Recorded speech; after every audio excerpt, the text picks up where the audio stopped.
be that how does psychology create an impact on artificial intelligence? The point is, why should a person study psychology and how does it impact a person's life in general? Again, they're very important for your healing process, which is one of the most important aspects of psychology related with mental health, as we mentioned. Warm greetings, everyone. We are today going to be talking about the psychology's influence of AI. We're having with us Ms. Sharjil Chaudhary, who is currently pursuing a master's in psychology. Hi, Sharjil. How are you doing? And in which field you're pursuing your master's in? I'm good. Thank you for having me over here. And I'm doing my master's in psychology, clinical psychology to be specific. Alright, so the point is, why should a person study psychology and how does it impact a person's life in general? Okay. So psychology is everywhere, it deals with the human brain and the human mind. So it's just all around us. In every field that you go, you will see psychology, whether be it in MNCs, in organization setups or clinics or education setups for that matter. So it's just there, even sports has its own branch of sports psychology. Environment has its own branch of psychology. So we can just say that we're surrounded with human brains everywhere, and psychology is going to be there everywhere. I'm delighted to hear that. My next question will be that how does psychology create an impact on artificial intelligence, when a lot of human beings are using it to empower themselves, to improve their lives in general, ranging from school to college to adults generally. So how do you think psychology will help enhance AI, and how can we incorporate AI with psychology to make human lives better? Yeah. So AI and psychology, I would say, go hand in hand because AI is based on how the human brain functions, right? The similar patterns of the human brain is there implicated and replicated in the AI. So if you say that decision-making processes are involved, problem solving is involved, and a lot of other cognition is involved, like memory is involved, learning is involved. So these all are part of cognitive psychology, to be more specific.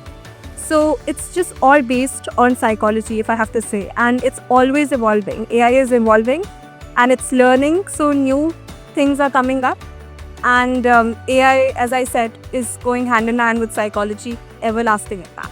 I am elated to hear, I'm delighted to hear your response here. So, mental health, the phrase which is commonly being used by everyone here, and that's something which we need to take care of is known crucially. And we also discuss the impact of AI with psychology hand in hand. So, we're also observing that traditional techniques such as yoga and Omkara meditation, and as well as Ayurvedic techniques are being used and incorporated with psychology. So how does that incorporation help human beings in general? And apart from that, can you please suggest us a few meditation applications for people to understand how mental health works, for them to have a guidance as well as improve their mental health in general? Yeah. So, as I said earlier, AI and psychology go hand in hand. Along with that, as you mentioned about yoga and meditation, it's a very crucial aspect of psychology. So, when we talk about yoga, it's turning inwards, right? It's being united with the whole existence of the cosmos. So, if you're in yoga, that means you're in with the cosmos and you're inward. So, when we talk about yoga and meditation, again, they're very important for your healing process, which is one of the most important aspects of psychology related with mental health, as we mentioned. So, few of the applications that you can use, that online are so many, and Hue has come up with AI technology, such as Vysa is another AI platform where it uses the integration of AI with psychology. So, it is used as an initial setup for you could, be surrounded and be acclimatized with psychology, and also you can get to know and chat with the bot according to the needs that you prefer, and it's whole confidential. So it's the best part of AI, that it's confidential. And there are other apps also like Mind, Breathe, and then there's Misu app. So these are few applications that use AI, integrate them with psychology. It's a good thing that you can try out. That's wonderful to hear. My last question will be that the point is, we see on social media a lot of influencers or a lot of people who impersonate that they've done a course in psychology and are putting themselves out there as therapists or healers. So what is your take on that, considering the fact that you have to study psychology for at least 3 to 4 more years now to start practicing as a counselor, a licensed counselor perhaps? So what is your take on those people who just do a course and are earning money through the so-called experience that they pertain? And the point is that they are giving wrong sorts of advices, and they are also misguiding people on a certain path. So how do you think that you can use social media to give the right guidance to people and at the same time ensure that people are not getting into these people who are just giving advices for no reason? Yeah, that's the huge challenge that you're facing currently in India. But there's so many people who are not licensed in psychology and they don't have any credentials as well. So they just have they do a course of 1 month and they call themselves a therapist. That's totally illegal actually to be considered. So the legal way is that you do a 3 years bachelor's and then a 2 years master's to be considered as a counseling psychologist in India.